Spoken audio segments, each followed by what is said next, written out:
funny how things that you accept as a child, really without question, when you're an adult, seem really implausible.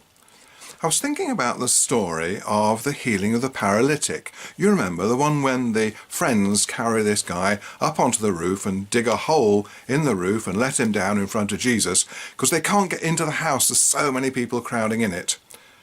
And it's a lovely story, and Jesus heals him, of course.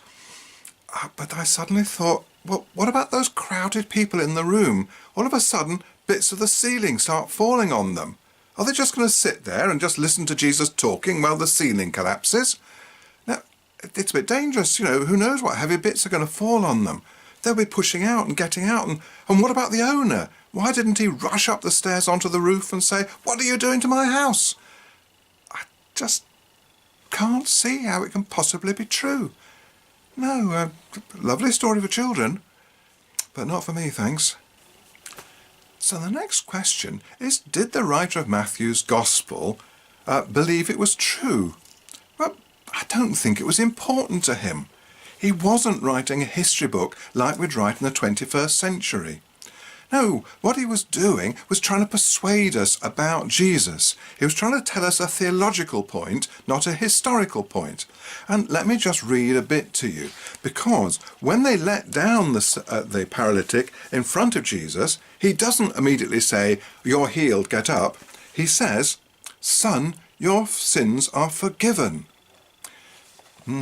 Now there were scribes and Pharisees. Now scribes and Pharisees are put as Jesus' enemies in this gospel, and they are used to draw out the theological point that the writer wants to make. So they say to each other, "Why does this fellow speak in this way? It's blasphemy. Who can forgive sins but God alone?" And Jesus, realizing what they were saying, says, "Why do you raise such questions in your heart? Which is it easier to say to the paralytic, 'Your sins are forgiven,' or to say, 'Stand up, take your mat and walk'?"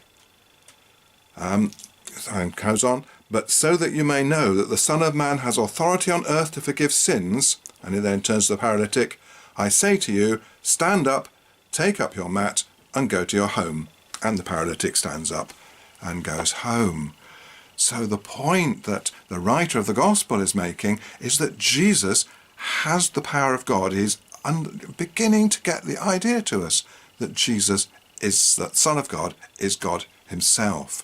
So it's that theological point that the writer is interested in, not whether it's historically true or not. Well, for us, I think, it is important whether it's historically true, because if it's not historically true, we're not really quite sure which bits of the New Testament to accept and to trust, and which bits not to accept and trust, and that includes the theological points. It ain't necessarily so. It ain't necessarily so. The things that you're liable to read in the Bible is